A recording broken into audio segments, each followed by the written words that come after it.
First Watch Now. What you need to know from the Cochise County Sheriff's Office. Hosted by Cochise County Public Information Officers Carol Kappas and Grady Butler. First Watch on 92.3 KWCD. And it's brought to you by Sulphur Springs Valley Electric Cooperative, giving you an inside look into your sheriff's office. I'm Grady Butler, and with me is Carol Kappas, Public Information Officer with the Sheriff's Office, and Sheriff Mark Daniels. Good morning. Good morning, Cochise County. Hello, everyone. Let's start with last week's parade in Tombstone.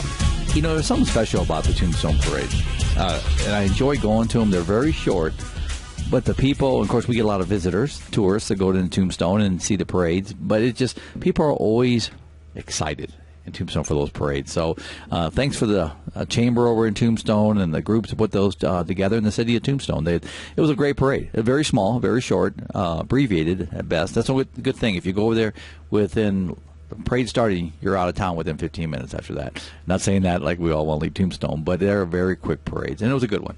And they have a new commercial. I don't know if you've seen it, like to visit Tombstone.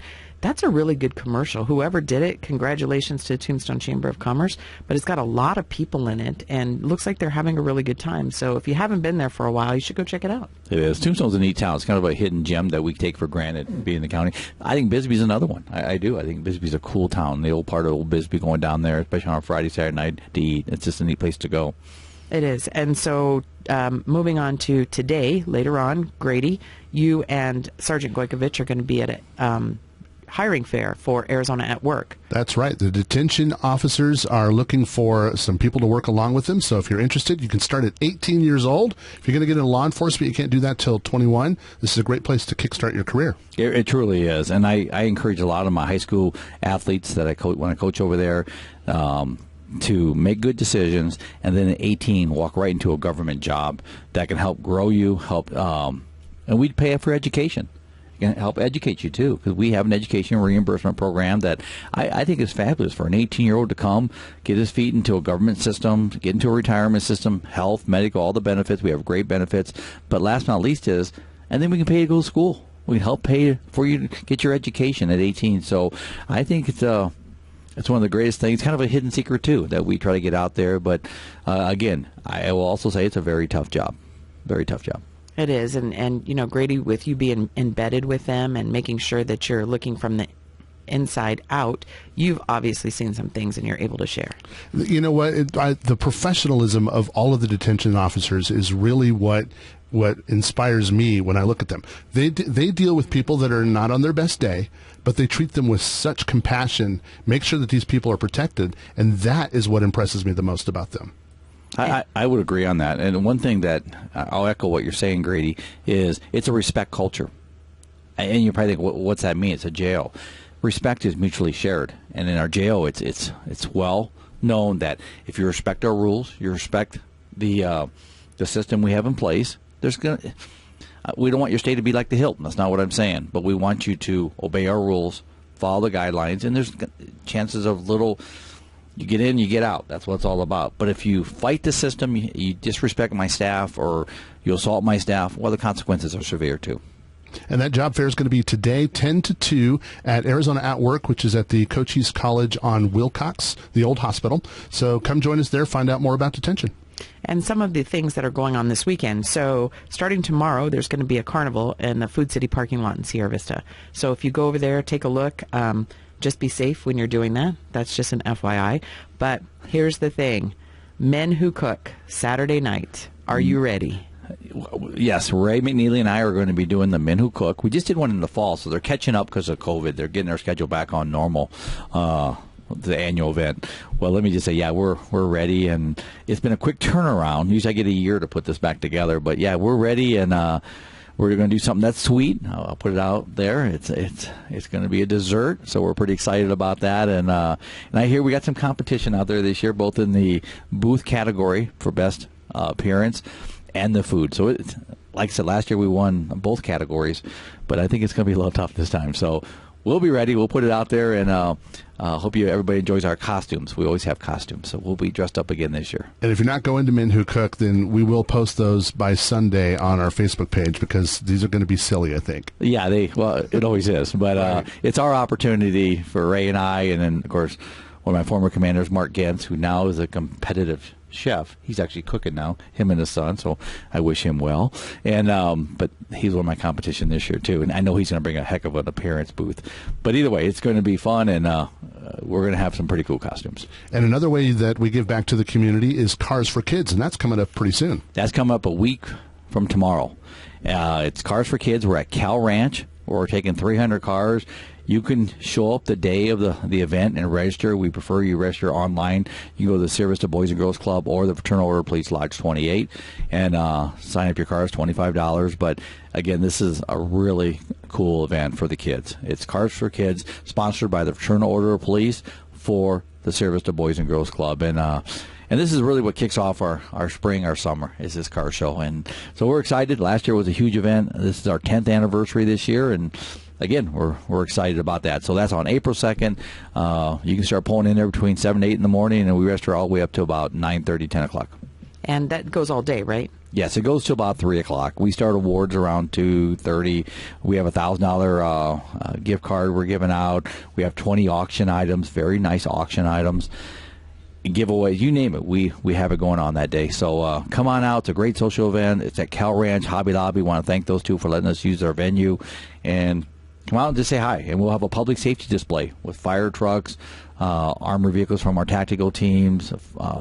SSVC's bringing their crane out there.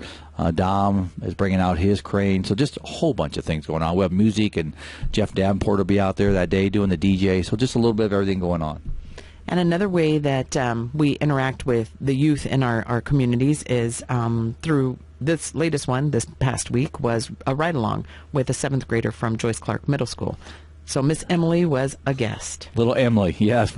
Carol and I and Commander Bob Watkins picked her up Wednesday. She was like the student that rose to the top in all categories, and so we picked her up and took her out, and she did a ride-along with us for a couple hours, and got to make a traffic stop with her, and we told her that she wrote her first ticket. No, I didn't. She didn't want that, but we gave her a little badge and gave her a little certificate. And Emily, she's on the promised land of success, where she's doing good things over at Joyce Clark Middle School, and we wish her well. And we have a couple more of those coming. We're going to do another one in May with that. And then we're with Chuka Mountain Schools doing a little program like that we'll be kicking off here in about a month with them. So anytime that law enforcement can interact with our youth, I think it's positive. And last Friday, you brought a ride-along to the show. How did that day end up going? This was a full adult one now. This was an adult ride-along. This was Leah Reeder over at Long Realty. It was a community auction where she could spend a day with me. She won that, and actually she's won it twice. And so, Leah, thank you for the cause. Number two, thank you for coming out and jumping in the car seat with me. And we had a really busy day, truly a busy day. We saw some pretty horrific things. We saw an individual that overdosed on fentanyl, and that's never a pretty picture. I'll just put that out there right now. But thanks to our deputies, thanks to Sierra Vista and Fry Fire Department, saved his life. And now he's in our jail. I'm just going to say that. But he was involved in smuggling, and I'll say that too. But it's just horrific when you see somebody at that level of life. I mean, because really what it is, when you're seeing somebody that they've taken fentanyl, which is just so bad out there right now, and the results are so sad. But seeing somebody that is on the edge of death, we're bringing them back through Narcan and the medical procedures and life-saving measures. But yeah, that was her and I were talking about that, and then we had a pursuit ourselves, failed to yield, took somebody to jail on that. Just a exciting day. So Leah, thank you, and hopefully I'll see her at the next community event and we can do it again. And when we posted that on our Facebook, you could see the smile on her face. She's just so excited. So that turned out really well. We got the morning beverage. We start off here on the show a week ago Friday. She came on the show, and then we stopped and got our morning beverage, and from that point on, we ran till probably about 4 or 5 in the afternoon, doing things, going to calls, and but it was great having her on board with me. And so this weekend, also starting today, is the Tour de Zona, and it's a bicycle event through Cochise County. And Grady, you have the days and locations that people are going to be where? So today they're going from Veterans Memorial Park. Everything's going to start at Veterans Memorial Park, and they go from there to Ramsey Canyon and back. That's today's route. Then tomorrow it's the Bisbee Loop. So they're going to go to Bisbee on Highway 92 and come back on Highway 90. And then on Sunday, they're going to go to Tombstone and back. So those are the 3 days and where they're going to be going. So there's going to be a lot of bicycles on the road. Like over 700. So we want to make sure that they understand the rules of the road. And simply put, this is also part of my safety message today, is they have a right to be on the roads. And I know there's a lot of mixed comments and emotions with these bikes. Folks, they're coming here. It's a 3-day event. I mean, they're going to explore Cochise County on the bikes, but we have to be cautious of them. We need to drive defensively. They're going to be all over the place, but we also need to respect them. And I'll share the flip of that. They need to respect us too. It's a two-way street. Bikes have to obey the law just like a car does. Driver of a car or an automobile. So, again, we'll have extra patrols out there with our Sheriff's Assist team, our deputies, keeping them safe, keeping the motoring public safe to make sure the bikes are following the rules, too. But, again, it's 3 days, and I just hope patience is a key here. So slow down, be careful, be respectful, and we'll get through this weekend. And in a little bit later in the show, we're going to have TJ, who's the organizer of that event. He's going to tell us about, what they're going to be doing with a little more detail. And then Sat's coming in a little later as well. Commander John Black is going to be here, and they are playing an integral part in this because they're providing traffic control and assistance, safety assistance for the entire 3 days. So they are going to be busy. They are going to be busy, and kudos to Commander John Black and Steve Ziegler that's going to be out there coordinating these efforts. But they're out there for a purpose, and that is just what I talked about, keeping everybody safe. So we make sure the bikes are doing the right thing, make sure the motoring public's doing the right thing. At the end of Sunday afternoon, hopefully when they leave town, that everybody is a win-win. Well, let's talk about keeping the community safe with Operation Safe Streets. First of all, kind of give us a recap of what that is, and then tell us how we've done it since last week. Well, it's no secret. We've had a lot of fare to yields pursuits here in Cochise County, from the east side of the county all the way to the west side when it comes to smuggling. And these are people that are coming to our county from outside of Cochise County. I'll just say this, we're dealing with a lot of weapons from these drivers. We're dealing with a lot of impairment from drugs. They're bringing fentanyl. They're bringing their criminal careers with them. I'll just say that. A lot of these people, I heard on the radio two days ago, I think it was, where one was stopped, had 2 warrants. One was for a felony warrant out of Maricopa County for smuggling, another warrant out of Maricopa County. He had a bunch of fentanyl, $800 cash.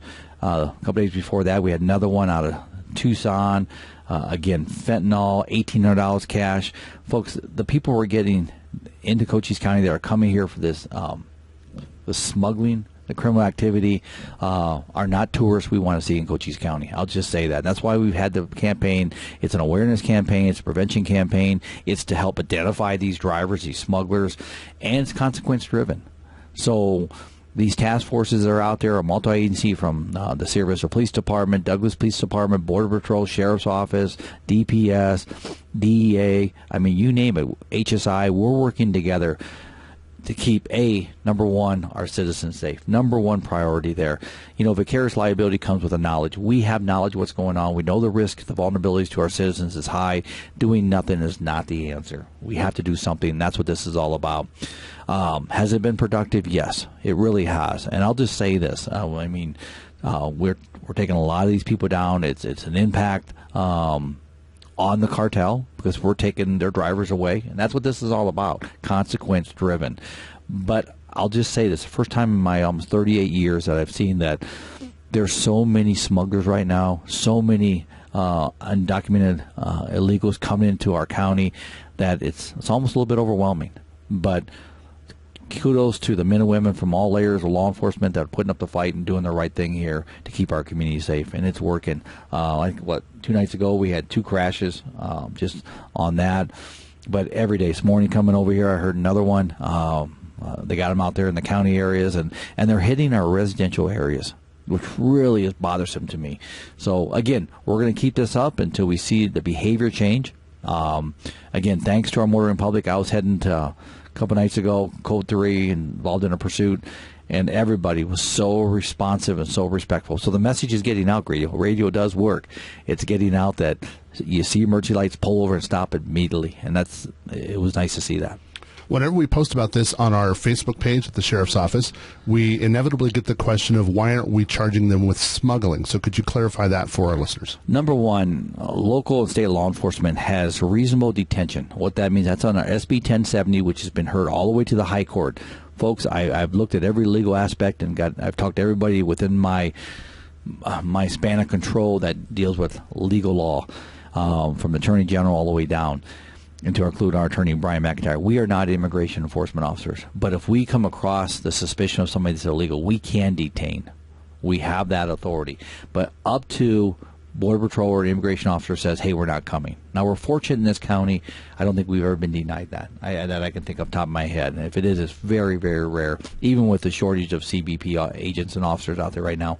But we don't have the authority. I can't arrest them and put them in my jail. I went to this presiding superior court judge, said, hey, if we start arresting undocumented individuals, what's the process? He goes, there is no process. In fact, you have no authority, and neither does this court. So again, nobody stepped forward and said, Sheriff, yeah, you can do this. So I want to make that clear to people. And if I do anything beyond that, then where's that stand? It's not going to be good for the taxpayers when we get in our situation. But collectively, we got Border Patrol agents, HSI, we're side by side with them. So if we stop a car, we enforce state statutes, criminal statutes, where they're suspended, then we tow the vehicle for a 20-day impound, whether it's warrants, whether it's drugs, whatever it may be, or the action that they put forward, like a failure to yield or a pursuit. We charge them accordingly. And to give you an example, from July 1 to the first part of February, just border-related bookings in Cochise County jails was $1.1 million. That shows you the work that's being done here in Cochise County. We're not ignoring the issue. Then Border Patrol, HSI, they address the immigration side of it. They address it. They told, if we can't tow it, they tow the vehicle. One way or another, there's a collective effort, a shared mission of enforcement and consequences. And again, now I can't speak for DHS when they put out their press releases or they don't put out their press releases, but I can assure you folks, they're working side by side with us on that. And if you have juveniles, that's a concern because, again, more comments have indicated that nothing's going to happen to them because they don't get prosecuted if they're a juvenile. We need to change that and get the information out that, working closely with Brian McIntyre's office at the Cochise County Attorney, that they are prosecuting these people. He is. I mean, we have a 14-year-old right now that's in my jail. We have 16-year-olds in my jail right now. We had a 14-year-old the other night. I mean, if there's a violation that the state law that Brian McIntyre's office can enforce, we do. We don't ignore that. The federal government doesn't normally, in fact, for the most part, they don't touch juvenile crimes. They don't, for smuggling or whatever. But if we can put a state violation on it, we do. And most time we can find something on it. And I'm not saying we're out to seek and destroy. We're out to hold people accountable for criminal behavior. And in this case, if we don't have consequences, it's only going to get worse than what it is. And this is the worst I've seen it in almost 38 years. Am I frustrated a little bit? I am. I'll be the first to say that, because it's like we've been left alone down here. We have been left alone to address this. It's like, hey, that's Cochise County's problem. No, folks, this is a federal government's problem when it comes to securing the border, but we're dealing the cards back to address it. So we'll continue doing that. We'll continue holding juveniles accountable. Or whatever it takes. In the state of Arizona, 14 years and 14 to 17, they can be remanded as adults. Now, somebody out there listening this morning is going to be, well, I don't think it's right that you have a 14-year-old in jail. Folks, I'll just say, if you're 14-year-old and you're out there smuggling, something's probably wrong at home too. Yeah, a lot of these happen late at night. Where's your child? He shouldn't be in Cochise County, or she shouldn't be in Cochise County smuggling. And so we need that intervention. We need to make some consequences, because if I can change him at 14, hopefully I'll never see him again in the criminal justice system. If I don't do anything, I guarantee they'll be back in a day to do it again. What happens to vehicles that are involved in smuggling? 9 times out of 10, they're towed. In fact, probably 10 out of 10, they're towed. Either towed through our office or the local law enforcement, or they're towed through Border Patrol. If it's just a smuggling immigration issue, Border Patrol tows it. I have not seen anything different on that. If we're involved on a state violation, any criminal violation, then we tow it. So one way, that's another consequence. We're taking the vehicle away. And I think that's so important. It's truly, because, again, it's another financial impact to the smuggler. And we do. We're trying to change behavior.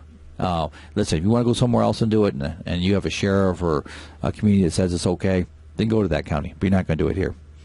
And we have this full circle operation. So it is all public safety agencies, including medical and fire personnel, because they have to respond to any accidents or be on standby for that. We have communications, so we have CCOM involved in that. We also have other partners like the county attorney's office. One thing that I know we've been asked on is the social media sites. Why are we not addressing social media? We are, folks. We just sent up a request to the Attorney General's office for an injunction against some social media sites to stop recruiting smuggling on their sites.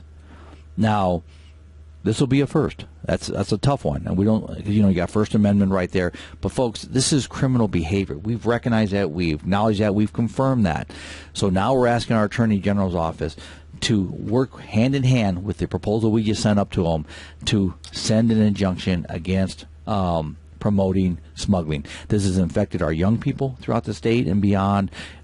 It's enticing career criminals to come into our county. In fact, last night I was coming home at 12:30 last night, and there's one sitting right in the Walmart parking lot waiting to be called down there. And we're watching all this. This is part of the identification process I was talking about. But it's flooding our community in a negative way. It's eroding the quality of life that people expect here in Cochise County. So we're asking our AG's office to step up and do that. And I have a meeting on April 5th up at the governor's office. Again, I am pushing every envelope I can push, trying to get this. This is a collective effort. This ain't a Mark Daniels sheriff's effort. This is a collective effort of community, local, state, and federal community leaders and law enforcement. Before you go, do you have a stop of the week for us? I do, and this is not my stop of the week. This was a stop that I want to embrace. This stop. This was a couple nights ago. You might have seen it on our social media or heard about it, where we, Wilcox Police Department, our deputies responded to a threatening call as they approached the individual, brandished a weapon, and then he rammed my sheriff's car. And then took off. We had a pursuit that took us all the way up to Graham County, back down to I-10, eastbound, westbound, end up spiking the vehicle. Oh, let me rephrase that. Brought it down with a grappler system with DPS, thanks to their system right there, which we're trying to put some on our cars, by the way, folks. But and then it was a barricaded subject where he had a gun. Very intense situation. I was en route up there, and the individual ended up shooting himself. And then being taken to he was still alive at scene, taken to Tucson. But talking to the deputies, the officers involved, the troopers involved, I got to commend them. They do an amazing job. Well, what's going on with the FTYs, with the smuggling, our day-to-day information. We had a pursuit 3 days ago where an individual, 20-year-old female, took her pursuit all the way to the New Mexico state line. Our deputies and troopers ended up taking her down. She wouldn't give any name or information. We're just dealing with a time of uncertainty where people are just emboldened to do what they want to do. Folks, I don't know where you come from. If you're coming through our county, and I want to make this message really clear, and that's part of our marketing message, the rule of law is enforced here. If you break the law, we will stop you and we will enforce it. I mean, there's no questions about that. We're sympathetic to humanitarian efforts and things, but these are tough. Our officers are dealing with some very challenging times right now. And the example I just gave you in Wilcox, up on I-10 and up into Graham County and back, I mean, they did a phenomenal job. And during the debrief, I told them all that. And so I want to give a shout out to all my men and women and all the wearing a badge right now, from Border Patrol all the way down to doing amazing work. What a special county to serve. Well, Sheriff Mark Daniels, we thank you for coming and talking to us today. Grady, Carol, thanks. I'll see you all next week. Have a safe week, everyone. First Watch on KWCD Country, brought to you by Sulphur Springs Valley Electric Cooperative. We're heading to the phone with someone from the Perimeter Bicycling Association of America to talk about an event this weekend. Who's this? This is TJ Jeffwitz, Executive Director. The event is this weekend in Cochise County. Tell us about it. Sure. It's the inaugural El Tour de Zona bicycle ride. It's a 3-day bicycle adventure that happens all in Cochise County. And there are 3 different routes. So on Friday, we're going to ride down to Ramsey Canyon, kind of in this area, stay pretty much in Sierra Vista. Saturday, they'll have a loop ride that goes down to Bisbee and back. And then on Sunday, they'll go to Tombstone and back to Sierra Vista, of course. So it starts in Sierra Vista each day? So Sierra Vista will be our base camp, if you will. So all the rides will start and end at a Veterans Memorial Park. So you're going to see lots of bike activity for pretty much Friday, Saturday, and Sunday throughout Cochise County. Tell us why you brought this event to Cochise County. You know, it's just a beautiful area to begin with. You know, when we're in March in Arizona and there's, you know, snow up in Wisconsin and Michigan, people want to come down and enjoy beautiful weather, beautiful scenery, and just beautiful bike roads. And so when you've got all those things working together, and then what really just topped it off was just the wonderful people in Sierra Vista. They're so welcoming and just eager to host an event like this. It was just a no-brainer of where to have this event. Tell us a little more about your organization. Well, it's been going on for 38 years. Some of the other events that we've done are El Tour de Tucson, which is our big flagship event. But we've also done events over that time, such as the old Cochise Classic, the cycling classic used to be out of Douglas many years ago. We do El Tour de Mesa. We used to do the Tour of the Tucson Mountains. So we've been doing bicycling events pretty much for about 38 years. And how can we find out more information? Sure. The main site is eltourtotucson.org, but the event that we're doing this weekend is eltourtomesa.org. And Cochise County residents are invited.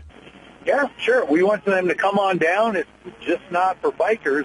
We've got a couple of bands that are playing from pretty much 4 to 10 at Veterans Memorial Park on Friday night, Saturday night. We've got a great blues guitarist, Tom Wallbank. They'll be playing some music at 4 to 6. And then we've got a country band, Badlands, on Friday night, playing pretty much country and rock and roll on Friday night. And then we have Gigi and the Glow, which will be playing some more upbeat pop music. We've got food trucks. We've got beer garden, fun for all. It's free, so we'd love for you to come out. Well, TJ, we thank you for talking to us today and telling us about the event in Cochise County this weekend. All right. Hope to see some people out there. It does sound like it's going to be a really fun event. And in the studio with me now, I've got Commander Black from the Cochise County Sheriff's Assist Team. Good morning. Good morning. It sounds like it's going to be a great event, doesn't it? It is. This is going to be an event that's a boon to not only the Sierra Vista community, but Bisbee and Tombstone also. The organizers are bringing in around 700 registered bike riders, and there'll be other family members too. I understand they filled up a number of motels in Sierra Vista. The restaurants have been notified. They'll have plenty of customers over this weekend. Same thing applies to Bisbee. They've been notified. Keep those restaurants open a little early, and same with Tombstone. So it's going to be a boon for the economy. But we have some responsibilities as residents in these areas, and particularly drivers. I'd like to ask you to be very aware of all these cyclists on the road. There are many more cyclists out on the roads than you're normally used to. Be aware of them. Be courteous. I'm asking them tomorrow morning when I brief them to be courteous and not do anything outrageous on their bikes. And also be aware that there are conditions in this area where you're climbing a steep hill or you're coming down a steep hill. Try to keep it all under control. This is exciting, and it's something that we all should be looking forward to in a positive manner. And how will the Sheriff's Assist Team be supporting this event? Well, we're proud to support this event. You know, we augment the Sheriff's Office in a number of different ways, but one of the ways is by having patrol members that are qualified, trained, and in marked cars. And because we have those marked cars, we can be a force multiplier for the Sheriff's Office. We're not law enforcement, we're volunteers, but we can place those vehicles out in key places on these routes so you as a motorist can see up ahead, there's a vehicle up there with the lights going, there's something going on, I better slow down a little bit, keep alert, and that's what's going to happen. Our vehicles will be all around the county on these routes. We're not going. We have no intention of stopping traffic on state highways, and we won't do that. The cyclists are responsible for their safety. All we are there is to get you aware that there's something going on, and please don't run over some cyclists that maybe made a mistake crossing 92 to get onto Hereford Road, for example. Just be aware, cooperate, and everybody will have a good time, a good positive tour de Zona. Let me give you a little specifics. The first day, there'll be 2 groups riding. One starts at 9 in the morning. The next one starts at 1 o'clock in the afternoon. Now, they're going to have a nice leisurely ride around town. They'll be enjoying Sierra Vista's paths and residential streets and views of the mountains and all that. But they will go into the county, and the most dangerous place they're going to be in is on Ramsey Canyon Road. So be aware that there may be a number of bike riders both in the morning and in the afternoon on Ramsey Canyon Road. And we're going to have a total of 14 cars supporting that effort at different places on Ramsey Canyon Road. The most dangerous intersection on that is where Richards Road comes out and meets Ramsey Canyon Road. We'll have plenty of cars there. And be aware that not all these cyclists are professionals. It's not like something you see on TV. They're out for the recreation. They're out for fitness. And some will be not riding as fast as probably you would see on TV. Saturday, these people will be riding around Cochise County, going from Sierra Vista, using primarily 92 to Bisbee, and then up over the pass. They're not going through the tunnel. They'll be going over the pass and down to where the intersection of 90 and 80 meet. Kind of a dangerous place, but I'll have 3 units there. So look for those units if you're driving that way.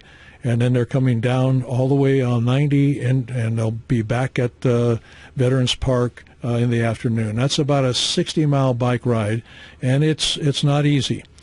On Sunday, they'll be riding Charleston Road to Tombstone, staying there for lunch, and then riding back on Charleston Road. Now, Charleston Road, the county engineers decided because of the number of number of riders and the danger, because there are no shoulders on that road, that it's closed to through traffic from 9 o'clock in the morning till 3 o'clock in the afternoon. So if you're going to Tombstone or somewhere else that you would normally use Charleston Road for, please don't do that. There'll be roadblocks at Mosen Road and on the Sierra Vista side, and at Lewis Road on the Tombstone side.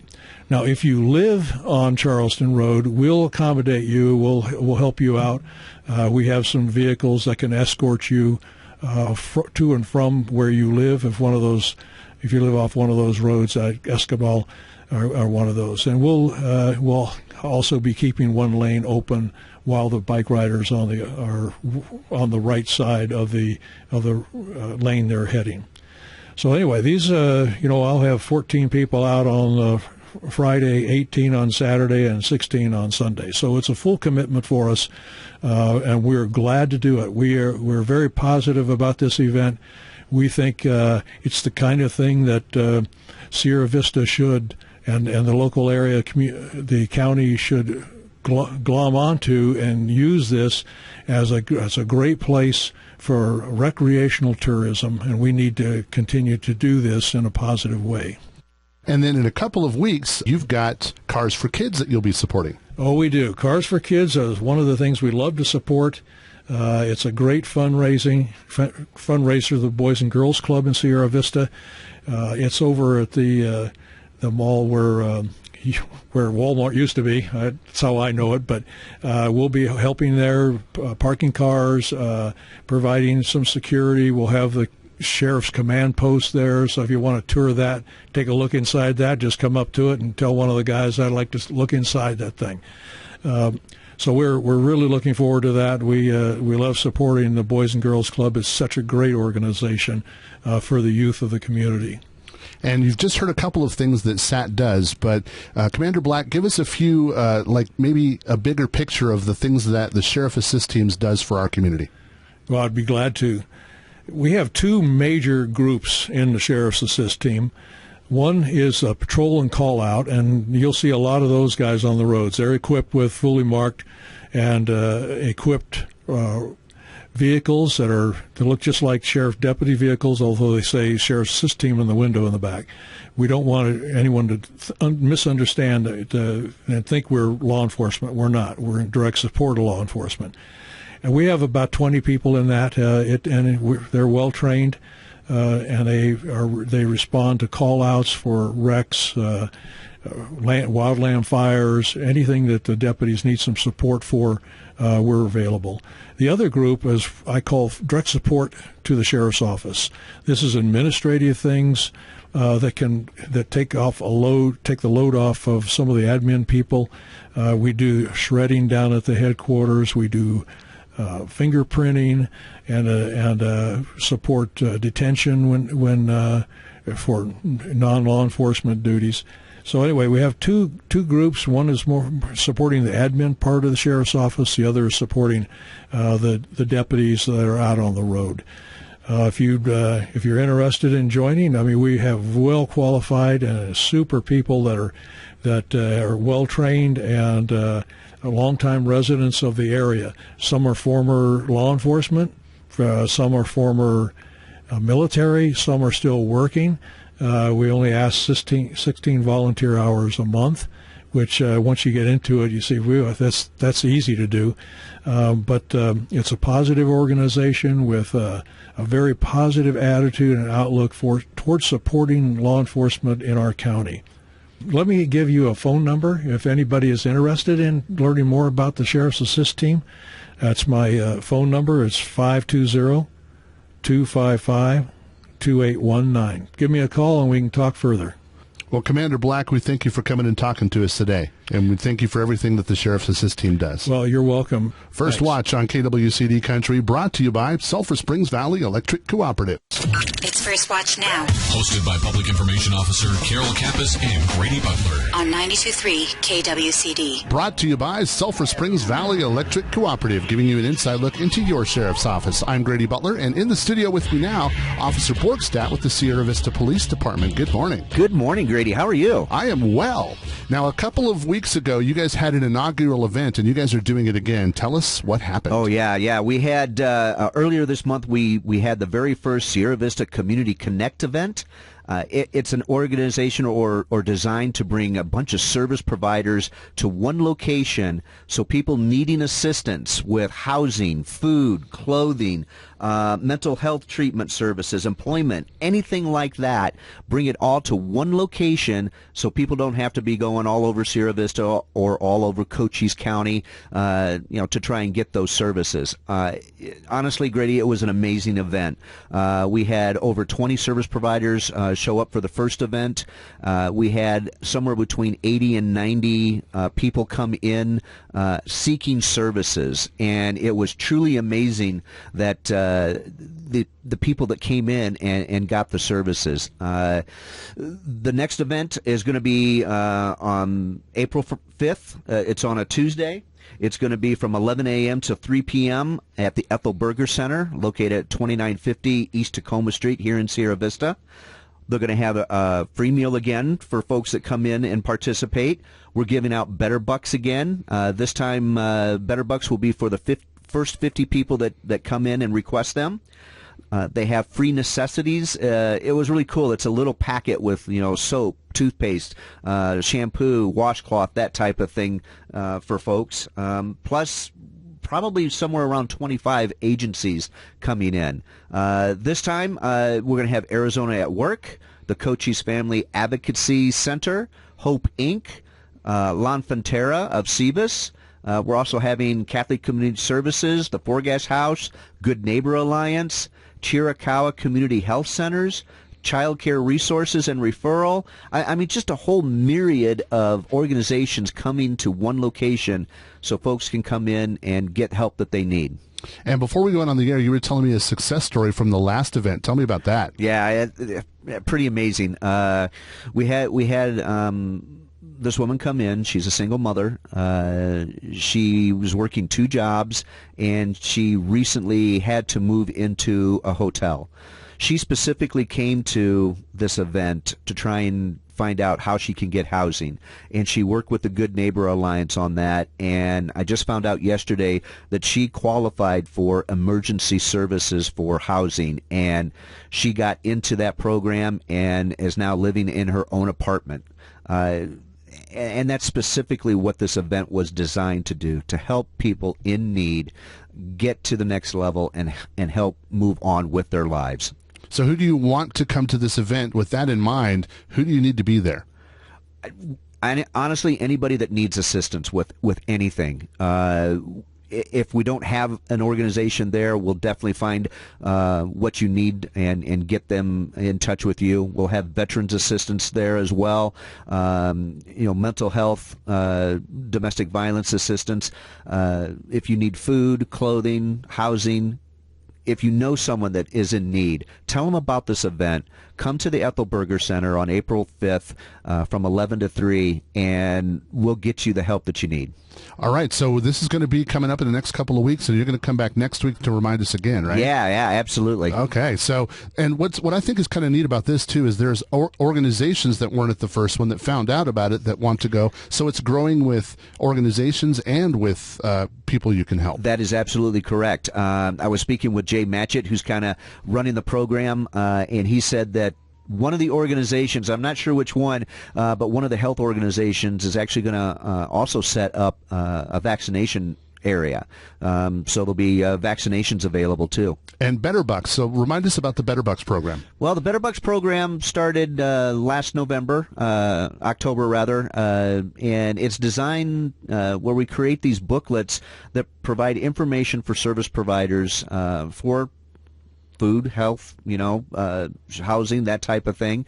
But there are also vouchers in there, $1 vouchers where people can go to various merchants such as McDonald's, Fry's Food Store, Food City, Goodwill Store, Friends of the Sierra Vista Library. They go there and they can use those vouchers to purchase living essentials, food, clothing, toiletries, pet food, that type of thing.